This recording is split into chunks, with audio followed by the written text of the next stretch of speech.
Hello दोस्तों, welcome back. आज एकदम ब्रांड न्यू मूवी आपके सामने लाया हूँ जो पिछले ही महीने रिलीज हुई थी। मूवी बहुत ही थ्रिलिंग और एंटरटेनिंग है, तो चलो इसका एक्सप्लेनेशन देखते हैं।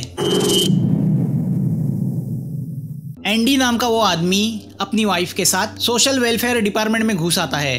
वो दोनों वहाँ की दो स्टाफ को चॉपर की नोक पे हॉस्टेज बना लेते हैं। अपनी इस करतूत की खबर एंडी खुद फोन करके पुलिस डिपार्टमेंट को देता है। वो उन्हें बताता है कि उनके 3 साल के बेटे को वेलफेयर डिपार्टमेंट ने उनसे छीन लिया है, तो उन्हें उनका बेटा वापस चाहिए, वरना वो गैस सिलेंडर को ब्लास्ट करके वेलफेयर डिपार्टमेंट और हॉस्टेजेस को उड़ा देंगे। तो अब क्राइम लोकेशन पे जेकब पहुंचता है, जो पुलिस का नेगोशिएटर है। जेकब को हेल्प करने पुलिस डिटेक्टिव विल्सन भी है। जेकब एंडी से बात करता है तो पता चलता है एंडी और उसकी वाइफ दोनों हॉस्पिटल से लौटे तो उनका बेटा गायब था। पूछताछ से पता चला वेलफेयर डिपार्टमेंट वाले उसके बेटे को जबरदस्ती उठा के ले गए और कानून भी उन्हीं का साथ दे रहा है। जेकब उसे पेशेंस रखने को बोलता है। सीनियर डिटेक्टिव बेनी से पता चलता है कि गरीबी के चलते एंडी और उसकी वाइफ अपने बच्चे की ठीक तरह से परवरिश नहीं कर पा रहे थे, तो लॉ के हिसाब से वेलफेयर डिपार्टमेंट को उस बच्चे को अपने साथ ले जाना पड़ा। मगर सिचुएशन को सॉल्व करना है तो एंडी को उसका बच्चा वापस देना होगा। एंडी कोई खून खराबा नहीं चाहता, तो वो पुलिस को साथ देने को तैयार होता है। वेलफेयर डिपार्टमेंट की ऑफिसर बताती है कि एंडी का बच्चा बहुत बदतर हालत में था। दोनों माँ बाप बीमारी के चलते हॉस्पिटल में एडमिट थे। बच्चे को देखने वाला कोई था नहीं। चिल्ड्रन प्रोटेक्शन लॉ के अनुसार बच्चे की भलाई के लिए उन्होंने उसे उस गंदगी से निकाला। अब उस बच्चे को एक वेल सेटल कपल ने अडॉप्ट किया है। वो अच्छे घर में पल बढ़ रहा है। उसे अच्छी शिक्षा मिलेगी तो उसका फ्यूचर अच्छा होगा। अच्छे माहौल में रहेगा तो अच्छा इंसान बनेगा। ऑफिसर की ये बातें एंडी और उसकी वाइफ टीवी पे देखती है और उन्हें एहसास होता है कि उनके बच्चे के साथ जो हो रहा है अच्छा हो रहा है। वो खुद तो एक नालायक माँ बाप साबित हुए हैं, तो अब वो दोनों हॉस्टेजेस को रिहा करते हैं और अपने आप को गैस सिलेंडर से ब्लास्ट करते हैं। इस वाकया से जेकब बहुत डिस्टर्ब होता है और उसे एहसास होता है कि पुलिस डिपार्टमेंट से ज्यादा गरीब लोगों को उसकी जरूरत है। उनमें अवेयरनेस पैदा करना जरूरी है, तो वो पुलिस डिपार्टमेंट से रिजाइन करके सोशल वर्क में अपने आप को एंगेज करता है। अब 3 साल गुजरते हैं। जेकब का नेगोशिएटर का काम अब विल्सन हैंडल कर रहा है। ऐसे में एक दिन 2 रॉबर्स एक बैंक को लूटने की नाकामयाब कोशिश करते हैं। एक रॉबर तो भागते हुए पुलिस फायरिंग में मारा जाता है, तो दूसरा रॉबर हैंड ग्रेनेड के सहारे एक लेडी को हॉस्टेज बना लेता है। विल्सन बड़ी अक्लमंदी से सिचुएशन को हैंडल करके उस लेडी को बचाता है, तो वो रॉबर स्नाइपर के जरिए मारा जाता है। उसका वो बॉम्ब नकली निकलता है। अपने हस्बैंड के इस जानलेवा जॉब से विल्सन की वाइफ कियारा हमेशा टेंशन में होती है और आज तो विल्सन का बर्थडे भी है, तो वो शाम को पार्टी अरेंज करती है। पार्टी में पूरा पुलिस डिपार्टमेंट आया होता है, जिसमें विल्सन के खास दोस्त बाल्डी और गोल्डी भी शामिल है। विल्सन अपने बॉस पुलिस सुपरिटेंडेंट लुकास की इतनी रिस्पेक्ट करता है कि केक का पहला टुकड़ा अपनी वाइफ को ना देते हुए लुकास को देता है। लुकास विल्सन को बधाई देते हुए ये गुड न्यूज भी देता है कि उसका प्रमोशन हुआ है। सब एंजॉय कर रहे होते हैं कि तभी विल्सन का और एक खास दोस्त जिमी अपनी प्रेग्नेंट वाइफ के साथ आता है। वो कुछ टेंशन में है। वो विल्सन को अपने साथ हॉल से बाहर लेके आता है। दोनों कार में बैठते हैं। जिमी का चेहरा देख के विल्सन भी समझ जाता है कि कुछ तो प्रॉब्लम हुआ है। जिमी बताता है कि वो पुलिस वेलफेयर फंड को हैंडल करता है, जिसमें 10 मिलियन के ऊपर फंड है। कुछ दिनों पहले उसे एक रिटायर्ड पुलिस ऑफिसर से पता चला कि उस फंड में स्कैम किया जा रहा है और वो इन्फॉर्मर उस स्कैमर को जानता है। कोई मास्टरमाइंड सिस्टेमेटिकली पुलिस की वर्क इंजुरीज और ओवरटाइम को मैनिपुलेट करके पैसे का हेरफेर कर रहा है। चूंकि वो इन्फॉर्मर जिमी का क्लासमेट रह चुका है, इसलिए उसने इस स्कैम के बारे में उसे बताया। विल्सन जिमी को सलाह देता है कि उसे इंटरनल इन्वेस्टिगेशन डिपार्टमेंट में इसकी रिपोर्ट करनी चाहिए। जिमी बताता है उस इन्फॉर्मर ने बताया कि इंटरनल इन्वेस्टिगेशन का इंचार्ज लैरी भी इसमें इन्वॉल्व है। ये स्कैम छुपाने के लिए जिमी को काफी पैसों का लालच भी दिया गया है। जिमी डर गया है। विल्सन वेलफेयर फंड की कमेटी पे है, इसलिए जिमी ने उसे ये बात बताई। पार्टी खत्म होने के बाद रात को 1 बजे विल्सन को फिर से जिमी का मैसेज आता है कि वो उसे इसी वक्त पायर पे मिले। विल्सन समझ जाता है कि मैटर सीरियस है, तो वो जिमी से मिलने निकलता है। यहाँ पायर पे जिमी विल्सन का इंतजार कर रहा होता है कि तभी कोई अनजान आदमी आके उसे शूट करता है और गन को पानी में फेंक देता है। विल्सन वहाँ आके जिमी को डेड देख के शॉक होता है कि तभी पुलिस आके विल्सन को सस्पेक्ट के तौर पे अरेस्ट करती है। सुपरिटेंडेंट लुकास विल्सन का दोस्त है, तो वो उससे पूछता है कि इतनी रात को जिमी ने उसे पायर पे क्यों बुलाया था। विल्सन बताता है कि जिमी से उसे पता चला कि पुलिस वेलफेयर फंड में स्कैम किया जा रहा है और उसके पीछे के मास्टरमाइंड का नाम शायद जिमी जानता था। विल्सन बताता है कि उस मास्टरमाइंड का नाम जिमी ने उसे बताया नहीं। लुकास कहता है कि अगर इस स्कैम की बात बाहर आ गई तो पुलिस का नाम बदनाम होगा और प्रूफ के बगैर वैसे कुछ कर भी नहीं सकते। अब जिमी का पूरे सम्मान के साथ अंतिम संस्कार किया जाता है। अगले दिन सुबह इंटरनल इन्वेस्टिगेशन वाले वारंट के साथ विल्सन के घर पहुंच जाते हैं। उन्हें जिमी के मर्डरर ने समुद्र में फेंकी गन मिली है। उनकी टीम को लीड कर रहा है लैरी, जो इंटरनल इन्वेस्टिगेशन का चीफ है। साथ में सुपरिटेंडेंट लुकास भी है। वो बताते हैं कि मर्डर के लिए इस्तेमाल की गई गन रॉबरी केस में हासिल की हुई गन निकली है, जिसमें विल्सन नेगोशिएटर था। सर्च में गोल्डी को एक लेटर मिलता है जिससे पता चलता है कि विल्सन ने कैरिबियन आइलैंड पे ऑफशोर बैंक अकाउंट खोला है। विल्सन इस बात से साफ मना करता है। वो कहता है कि किसी ने फंसाने के लिए वो उसके घर में रखा है। लैरी उस पर इल्जाम लगाता है कि पुलिस वेलफेयर फंड से पैसे चुरा के वो इस अकाउंट में डिपॉजिट करता है। तो उल्टा विल्सन उस पर इल्जाम लगाता है कि जिमी ने स्कैम को लेके उसका नाम लिया था। तो अब सस्पेक्ट के तौर पे विल्सन को अरेस्ट किया जाता है। विल्सन कियारा को दिलासा देता है कि वो जल्दी ही घर लौटेगा। पुलिस स्टेशन लाने के बाद डिटेक्टिव बेनी विल्सन को इंट्रोगेट करना शुरू करता है। विल्सन उससे कहता है उस पर लगाए गए सब इल्जाम झूठे हैं। बेनी उससे कहता है कि जिमी का मर्डर ठीक उसी वक्त हुआ है जब विल्सन उसकी लाश के पास पकड़ा गया। बेनी विल्सन पे इल्जाम रखता है कि फंड के स्कैम में जिमी ने विल्सन को रंगे हाथों पकड़ा था और इसीलिए उसने जिमी को खामोश किया। तो अब विल्सन बेनी से सीधा कहता है कि या तो वो उसे ऑफिशियली अरेस्ट करे या छोड़ दे, क्योंकि विल्सन जान चुका है उसके खिलाफ जाल बुना जा रहा है। विल्सन को लॉकअप में डाला जाता है जहां लुकास उसे मिलने आता है। विल्सन उससे कहता है कि हमें जिमी के उस इन्फॉर्मर को ढूंढना होगा। उसके पास स्कैम के मास्टरमाइंड को लेके सबूत है। इस केस में पुलिस की कोई बड़ी हस्ती शामिल है। लुकास कहता है कि वो तहकीकात करेगा, मगर फिलहाल तो सब सबूत विल्सन के खिलाफ है, तो विल्सन को अपने आप को कानून के हवाले कर देना चाहिए। विल्सन समझ जाता है उसके बॉस को भी उस पर विश्वास नहीं रहा, अब उसे खुद ही कुछ करना होगा। तभी बेनी लॉकअप में आके विल्सन से कहता है कि जिस गन से जिमी का मर्डर हुआ उस गन की एक बुलेट उन्हें विल्सन के कार में पड़ी मिली, तो वो उसे ऑफिशियली अरेस्ट करने आया है।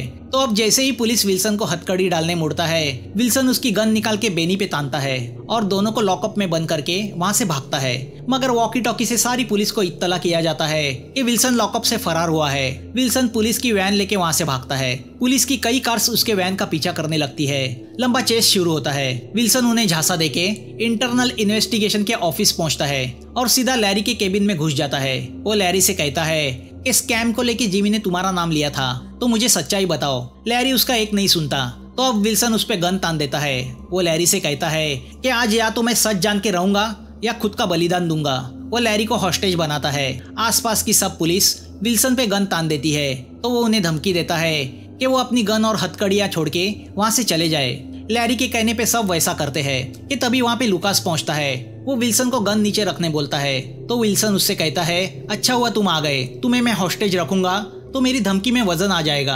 यहाँ पुलिस को जब इस बात की खबर लगती है तो वो पूरी बिल्डिंग को घेर लेते हैं। बिल्डिंग खाली कराई जाती है। यहाँ 10वें फ्लोर पे विल्सन लैरी, लुकास, लैरी की सेक्रेटरी मैगी और एक मवाली मैक को हॉस्टेज बनाता है। विल्सन पुलिस के तरीके को भली भांति जानता है, तो वो विंडो के ब्लाइंडर को बंद करता है। बाकी दरवाजों को हथकड़ियों से लॉक कर देता है। सीसीटीवी कैमरा तोड़ देता है। तभी वहां रखा फोन बजता है। फोन बेनी का होता है। विल्सन बेनी से कहता है कि अगर उसने कोई उठपटांग हरकत की तो वो उसके चारों हॉस्टेजेस को मार देगा। सिचुएशन को देख के अब वहाँ पे डिप्टी कमिश्नर पुलिस वॉन्ग आते हैं। यहाँ अंदर लुकास विल्सन से पूछता है कि ये सब करके वो क्या चाहता है। विल्सन उससे कहता है अपना मुंह बंद रखो, अब बॉस मैं हूँ तुम नहीं। मैक विल्सन से कहता है कि पुलिस वालों का आपस का झगड़ा है, मेरी क्या गलती। विल्सन उससे कहता है कि अगर पुलिस ने कुछ गड़बड़ की तो सबसे पहले तो मैं तुम्हें ही मारने वाला हूँ। अब स्नाइपर बिल्डिंग को निशाना बनाते हैं। विल्सन लैरी से कहता है कि बाहर पुलिस का वो मास्टरमाइंड शायद डर रहा होगा कि तुम सब सच ना उगल दो। तो जहाँ तक मेरा ख्याल है पुलिस का टारगेट मैं नहीं तुम रहोगे। अब रात हो जाती है। पूरी पुलिस फोर्स बिल्डिंग के आसपास जमा हुई है। बेनी वॉन्ग के साथ मिलके अटैक की प्लानिंग करने लगता है। पुलिस एसी डक्ट से स्पाई कैम अंदर डालने की कोशिश करती है, तो विल्सन उन्हें भी तोड़ देता है और एसी डक्ट को टेप से बंद कर देता है। तो अब नेगोशिएटर टॉमी को बुलाया जाता है। टॉमी ने नेगोशिएशन के पार्ट विल्सन से ही सीखे हैं, तो वो भला अपने गुरु का क्या ब्रेन वॉश करेगा। मगर वॉन्ग के ऑर्डर पे वो बेचारा विल्सन को फोन लगाता है, तो विल्सन उससे कहता है कि वो सिर्फ एक ही आदमी से बात करेगा और वो है जेकब। तो जेकब को 30 मिनट्स के अंदर पेश किया जाए। मगर आपको याद होगा कि जेकब तो 3 साल पहले ही पुलिस की जॉब छोड़ के सोशल वर्कर बन चुका है। तो डीसीपी ऑर्डर देते हैं कि जेकब को ढूंढा जाए। जेकब किसी होटल में बैठ के खाना खा रहा होता है। वो दिल का बहुत अच्छा है, तो एक बूढ़ी भिखारन को वो अपने पैसे से खाना खिलाता है। तभी उसे पुलिस डिपार्टमेंट से कॉल आता है कि उसकी जरूरत आ पड़ी है। तो अब विल्सन को इन्फॉर्म किया जाता है कि जेकब ऑन द वे है तो वो धीरज रखे। विल्सन टॉमी को पाठ देता है कि इस सिचुएशन से सीखो कि कैसे इन हालात में गुनहगार से बात की जाती है। यहाँ बिल्डिंग के नीचे न्यूज मीडिया भी जमा हो जाती है। डीसीपी वोंग भी फ्रस्ट्रेट हो जाते हैं। ऊपर रूम में मैक विल्सन से कहता है कि मेरे बाल बच्चे हैं, तो मैगी उससे कहती है अगले महीने मेरी शादी होने वाली है। विल्सन न्यूज में देखता है कि उसे विलन बनाया जा रहा है। उस पर जिमी के मर्डर का इल्जाम भी रखा गया है। लुकास विल्सन से कहता है कि वो बहुत बड़ी मुसीबत में फंसने जा रहा है। तो अब विल्सन वॉकी टॉकी से नीचे जमा हुए सभी पुलिस वालों से कहता है कि वो पुलिस वेलफेयर फंड के स्कैम की तहकीकात कर रहा था, तो उसे जिमी के मर्डर में फंसाया गया। वो असली मर्डरर को सामने लाने के लिए सब कर रहा है। वो उनसे कहता है कि मैं तो आपका वही दोस्त हूँ जो आपके साथ काम करता हूँ, एंजॉय करता हूँ। हम एक दूसरे की फैमिली में घुल मिल जाते हैं। क्या आपको लगता है मैं मर्डरर हो सकता हूँ, वो भी मेरे कलीग का? विल्सन की बातें सुनकर पुलिस में उसके जो भी दोस्त है वो इमोशनल हो जाते हैं। विल्सन वॉकी टॉकी से कहता है कि स्कैम में लैरी इन्वॉल्व है, तो या तो वो सच उगा लेगा या मेरे हाथों यहीं पे शहीद हो जाएगा। लैरी विल्सन के किसी भी सवाल का जवाब देने के मूड में नहीं। 1 घंटे के ऊपर हो गया है मगर अब तक जेकब नहीं आया। तो अब विल्सन मैक को मारने मोड़ता है।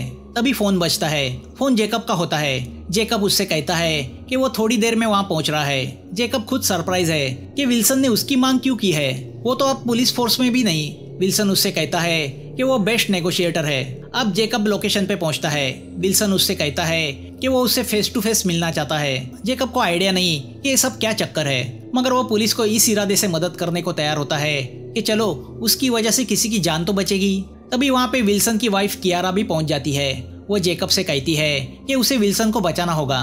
तो अब जेकब विल्सन से मिलने 10वीं मंजिल पे जाता है। विल्सन जेकब से कहता है सॉरी, मैंने तुम्हें ऐसी सिचुएशन में डाल दिया, मगर इस वक्त तुम ही ऐसे हो जिस पर मैं विश्वास रख सकता हूँ। मुझे पता नहीं डिपार्टमेंट में कौन करप्ट है और कौन अच्छा है, मगर तुम भी मुझसे खेलने की कोशिश मत करना, क्योंकि पुलिस के सब पैतरे मैं जानता हूँ। जेकब उससे कहता है कि किसी की जान लेके तुम अपने आप को इनोसेंट साबित नहीं कर सकते। खाने के टेबल से उठा के तुमने मुझे यहाँ बुलाया है, तो बात करो। विल्सन उससे कहता है मैंने तुम्हें यहाँ इसलिए बुलाया क्योंकि जो आदमी पुलिस की अच्छी सैलरी वाली नौकरी छोड़ के सोशल वर्कर का स्ट्रगल वाला जॉब कर सकता है वो लालची नहीं, ईमानदार और दिल का नेकी होगा। जेकब कहता है पुलिस से ज्यादा गरीब लोगों को मेरी ज्यादा जरूरत है। विल्सन यहाँ जेकब से बात कर रहा होता है कि तभी पुलिस कमांडोज विंडो तोड़ के अंदर घुस आते हैं। फायरिंग शुरू होती है। विल्सन मैक को हॉस्टेज बना के उन्हें गन्स डालने कहता है, तो लुकास भी उन कमांडोज को गन नीचे करने बोलता है। सुपरिटेंडेंट का ऑर्डर सुन के वो कमांडोज हथियार डाल देते हैं। अब विल्सन उन्हें भी हॉस्टेज बना लेता है। तो नीचे जेकब बेनी से कहता है कि एक तरफ तुम मुझे बात करने भेजते हो तो दूसरी तरफ हमला करते हो। बेनी उससे कहता है कि यही हमारी स्ट्रेटेजी थी कि विल्सन का ध्यान दूसरी ओर खींच के हम उसे पकड़ना चाहते थे। जेकब उनसे कहता है कि ये सब नौटंकी करके मेरा वक्त क्यों बर्बाद कर रहे हो। अगर मुझे बुलाया गया है तो मेरी स्ट्रेटेजी से काम होगा, वरना मैं जा रहा हूँ। डीसीपी तैयार होता है। यहाँ ऊपर विल्सन गुस्सा हो जाता है और हैंड स्पीकर हाथ में लेके स्लैब पे खड़ा होकर नीचे क्राउड से कहता है मैं करप्शन के खिलाफ आवाज उठा रहा हूँ जो पुलिस डिपार्टमेंट में हो रहा है। अगर ऐसी बातें पुलिस डिपार्टमेंट में हो सकती है तो आम आदमी के बारे में क्या कहना। जो पुलिस वाले अपनी जान हथेली पे रख के अपना काम करते हैं, उनका ओवर टाइम और उनका पैसा खाने का स्कैम यहाँ किया जा रहा है। जिस पैसे से उनके बच्चों की एजुकेशन होती है, उनका बुढ़ापा निर्भर है, उसी पैसों को चुराया जा रहा है। बेनी और वोंग समझ जाते हैं कि अगर विल्सन इसी तरह पुलिस की पोल खोलेगा तो पुलिस की काफी बदनामी होगी। भले वो स्नाइपर के निशाने पे है, मगर ऐसी हालत में उसे मार भी नहीं सकते क्योंकि अब पब्लिक की सिंपैथी उसके साथ है। विल्सन चॉपर में बैठे कमांडोज से कहता है कि अगर वो चाहते हैं तो उसे शूट करे, मगर विल्सन अब न्यूज चैनल पे लाइव है, तो अगर उसे मारा गया तो पुलिस की इमेज और खराब होगी। तो डीसीपी विल्सन को शूट करने की परमिशन नहीं देता। यहाँ विल्सन हॉस्टेज रखे एक कमांडो को रूम में ले जाके शूट करता है, जिससे सभी खौफ में जाते हैं। अब जेकब विल्सन को कांटेक्ट करने की कोशिश करता है, मगर विल्सन उसका फोन काट देता है। तो अब विल्सन मैगी को प्रेशराइज करता है। मैगी डर के मारे मुंह खोलती है और बताती है कि उसे जो चाहिए वो लैरी के कंप्यूटर में है। तभी लाइट चली जाती है और इमरजेंसी लाइट चालू हो जाती है। विल्सन कंट्रोल रूम में फोन लगाता है और जेकब से कहता है कि वो उसके साथ ट्रिक ना करे। तो अब जेकब विल्सन से मिलने 10वें फ्लोर पे आता है। विल्सन उससे कहता है कि वो पुलिस को पावर ऑन करने को कहे, नहीं तो और एक लाश गिरेगी। वो जेकब से कहता है मैंने तुम पे विश्वास किया, मगर तुमने मुझे इमोशनली बिजी रख के कमांडोज अंदर भेजे। उस पर जेकब उससे कहता है तुमने क्या किया? तुम भी अपने स्वार्थ के लिए मुझे इस्तेमाल कर रहे हो।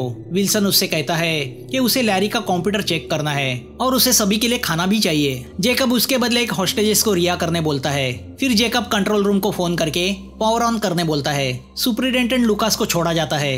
यहाँ विल्सन लैरी का कंप्यूटर कनेक्ट करके मैक को ऑपरेट करने बोलता है। मैगी उसे कंप्यूटर का पासवर्ड देती है। उसमें उसे जिमी के नाम का एक फोल्डर दिखाई देता है। फोल्डर में ऑडियो फाइल्स होती है जिसमें जिमी ने कॉल करके लैरी से कहा होता है कि वो जानता है कि लैरी भी स्कैम में इन्वॉल्व है। तो अब जिमी के मौत के एक दिन पहले की फाइल खोली जाती है जिसमें जिमी अपनी वाइफ से कहता है कि वो उसके इन्फॉर्मर से मिलने जा रहा है। लैरी ने जिमी का फोन टैप किया था तो उसकी सब बातचीत वो जान चुका था। विल्सन उससे कहता है कि उसी ने जिमी और उसके इन्फॉर्मर को मारा है। लैरी कहता है मैंने किसी को नहीं मारा। तो अब विल्सन जेकब से कहता है कि वो जाके जिमी की वाइफ से बात करे क्योंकि वो शायद जिमी के इन्फॉर्मर के बारे में जानती है और इन्फॉर्मर से ही पता चलेगा इस कॉन्स्पिरेसी का मास्टरमाइंड कौन है। विल्सन जेकब से कहता है कि अगर वो उस इन्फॉर्मर को उसके सामने लाएगा तो वो सभी हॉस्टेजेस को छोड़ देगा।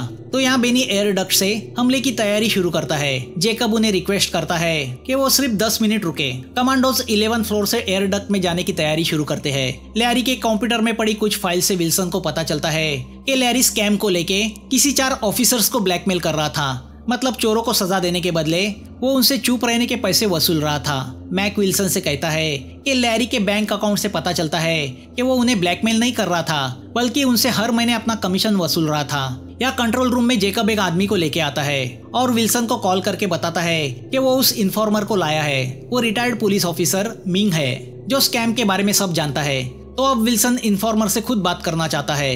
वो मिंग से पूछता है कि उसने स्कैम वाला मैटर जिमी से ही क्यों शेयर किया। मिंग बताता है कि जिमी उसका पुलिस ट्रेनिंग के वक्त से दोस्त था। तभी विल्सन को लैरी के कंप्यूटर में असली इन्फॉर्मर के डिटेल्स मिलते हैं। वो समझ जाता है ये मिंग नकली है। तो वो मिंग से कहता है कि जिमी उससे हमेशा कहा करता था कि तुम फुटबॉल टीम में उसके बड़ी थे। मिंग विल्सन की चाल में फंस जाता है और उससे कहता है कि हाँ, हम दोनों साथ में फुटबॉल खेलते थे। तो अब विल्सन उससे कहता है कि जिमी जिंदगी में कभी फुटबॉल नहीं खेला, वो हमेशा बास्केटबॉल खेला करता था। विल्सन जेकब को इस तरह झूठ बोलने की वजह पूछता है तो जेकब बताता है कि जिमी की वाइफ इन्फॉर्मर का नाम नहीं जानती थी। अब विल्सन वॉकी टॉकी से सबसे झूठ कहता है कि लैरी ने उसके सामने सच्चाई उगल दी है, असली इन्फॉर्मर का नाम भी बताया है और लैरी कोर्ट में गवाही देने को भी तैयार हुआ है। विल्सन के इस झूठ से लैरी डर जाता है क्योंकि इस झूठ से अब उसकी जान को भी खतरा होने वाला है। पुलिस फोर्स में छुपे असली स्कैमर उसे टारगेट करने वाले हैं। तो एयर डक्ट में बाल्डी रूम की तरफ बढ़ता है। विल्सन वॉकी टॉकी से कहता है कि लैरी पब्लिक के सामने कन्फेशन देना चाहता है। विल्सन लैरी को जबरदस्ती विंडो की तरफ पुश करने लगता है। तो अब लैरी सच्चाई बताता है कि जिमी के हाथ कुछ सबूत लगे थे जो वो मेरे पास लेके आया। उसमें क्राइम डिपार्टमेंट के कुछ बड़े अफसरों के नाम थे। वो अफसर सबूत मिटाने के लिए रिश्वत देने को तैयार हुए। मैंने उनसे सिर्फ पैसे लिए, कोई स्कैम नहीं किया। जिमी को भी खरीदने की कोशिश की गई। जब वो नहीं बिका तो उसे मार दिया गया। विल्सन उससे उन करप्ट अफसरों के नाम पूछता है तो लैरी उनके नाम बताता है। वो विल्सन के ही दोस्त होते हैं, गोल्डी, बाल्डी और लकी। विल्सन जानता है कि इन पपलुओं की इतनी औकात नहीं कि इतना बड़ा स्कैम कर सके। तो वो उस मास्टरमाइंड का नाम पूछता है। लैरी नाम बताने जाता ही है कि तभी डक्ट से बाल्डी उसे शूट करता है। वो विल्सन और हॉस्टेजेस पे फायरिंग शुरू करता है। विल्सन मैक और मैगी को बचाते हुए छुप जाता है। तो अब कमांडोज भी उस रूम में घुस जाते हैं। बॉम्ब फटने शुरू होते हैं। बेनी स्नाइपर से कहता है कि वो विल्सन को टारगेट करके मार दे, मगर स्नाइपर देखता है कि विल्सन तो कोई अटैक नहीं कर रहा, उल्टा वो हॉस्टेजेस को बचाने में लगा है। स्नाइपर को विल्सन की बातों में सच्चाई नजर आती है तो वो गन नहीं चलाता। मरते हुए लैरी विल्सन से कहता है कि उसने फोन की रिकॉर्डिंग्स क्लब के लॉकर में रखी है, वही सबसे बड़ा सबूत है। लैरी के पॉकेट में उसे लॉकर की चाबी मिलती है। लैरी की मौत की खबर विल्सन कंट्रोल रूम को देता है। डीसीपी अब विल्सन पे सीधा अटैक करने का फैसला करता है तो वह जेकब को घर जाने कहता है, मगर बाहर आते ही जेकब 10वें फ्लोर की तरफ भागता है।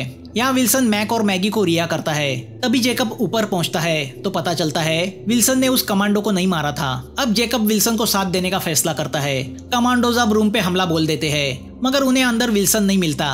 विल्सन तो कमांडोज के भेस में एयर डक्ट से भाग चुका होता है। बिल्डिंग की पिछली एग्जिट पे जेकब उसका इंतजार कर रहा होता है। दोनों कार से क्लब की तरफ निकलते हैं, मगर उन्हें बाल्डी और गोल्डी देख लेते हैं तो वो उनका पीछा करने लगते हैं। उनसे मुकाबला करते हुए विल्सन और जेकब क्लब पहुंचते हैं। यहाँ लुकास को मैगी से पता चलता है कि विल्सन क्लब की तरफ गया है तो वो भी वहां जाने निकलता है। डीसीपी भी पूरी फोर्स के साथ क्लब की तरफ निकलते हैं। पुलिस आने के पहले बाल्डी और गोल्डी को विल्सन को मारना है, वरना उनके करप्ट होने का सबूत पुलिस के हाथ लगेगा। विल्सन लॉकर खोल के अंदर पड़ा वॉइस रिकॉर्डर ऑन करता है, जिसमें लुकास की आवाज होती है। मतलब पुलिस फंड के स्कैम का मास्टरमाइंड सुपरिटेंडेंट लुकास होता है। उसने लैरी को चुप रहने के लिए 1 मिलियन ऑफर किए थे और बाल्डी को जिमी को मारने का ऑर्डर भी दिया था। तभी क्लब में गोल्डी और बाल्डी पहुंच जाते हैं। जेकब डीसीपी को कॉल लगा के फोन ऑन रखता है तो डीसीपी उनकी बातें सुनने लगता है। गोल्डी और बाल्डी दोनों कबूल करते हैं कि वो स्कैम में शामिल है। तभी लुकास भी वहां पहुंचता है। वो भी कबूल करता है कि वो स्कैम का मास्टरमाइंड है। जिमी ने उनके खिलाफ सबूत इकट्ठा करने शुरू किए तो उसे भी मारना पड़ा।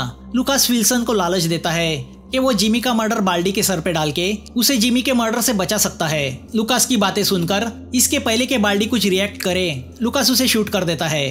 अब लुकास वो रिकॉर्डिंग विल्सन से मांगता है। विल्सन उससे कहता है कि जो काम जिमी ने अधूरा छोड़ा था वो उसे पूरा करेगा। तो अब दोनों के बीच फायरिंग शुरू होती है। मौका देख के जेकब लुकास पे झपट पड़ता है तो विल्सन गोल्डी पे झपट पड़ता है। तभी वहाँ पे पूरी पुलिस फोर्स पहुंच जाती है। गोल्डी को अरेस्ट किया जाता है तो रिकॉर्डर डीसीपी वोंग के हवाले किया जाता है, मगर लुकास जेकब को हॉस्टेज बनाता है। पुलिस उसे चारों तरफ से घेर लेती है। विल्सन के अंदर का नेगोशिएटर जाग जाता है। वो लुकास से कहता है कि जेकब को मार के और एक खून अपने सर पे मत लो, तुम भाग नहीं पाओगे। तुम एक गोली चलाओगे, पुलिस 100 गोलियां बरसाएगी। तो अब जेकब भी लुकास से कहता है अगर वो उसे शूट करना चाहता है तो बेशक करे। जेकब लुकास के गन की परवाह किए बगैर बाहर आता है तो डिप्रेस लुकास गन से अपने आप को शूट कर देता है। लालच ने दोस्तों को दुश्मन बनाया था। कियारा भी विल्सन को गले लगाती है। कुछ महीने गुजरते हैं। जेकब उस बूढ़ी औरत की बेल कराने पुलिस स्टेशन आता है तो उसकी मुलाकात विल्सन से होती है। विल्सन उससे कहता है कि क्यों ना वो फिर से नेगोशिएटर का जॉब ज्वाइन करता। तो जेकब उससे कहता है कि क्यों ना वो पुलिस का जॉब छोड़ के सोशल वर्कर बनता। तो विल्सन जेकब को प्रॉमिस करता है कि वो पुलिस डिपार्टमेंट में रह के जेकब को उसके सोशल वर्क में मदद करेगा। मूवी यहाँ खत्म होती है। दोस्तों रिक्वेस्ट करना चाहूंगा कि प्लीज चैनल को सब्सक्राइब करें, लाइक करें, उसी से तो हमारा हौसला बढ़ता है और मेहनत करने भी मजा आता है। तो थैंक्स फॉर वॉचिंग। फिर मिलेंगे नए वीडियो के साथ।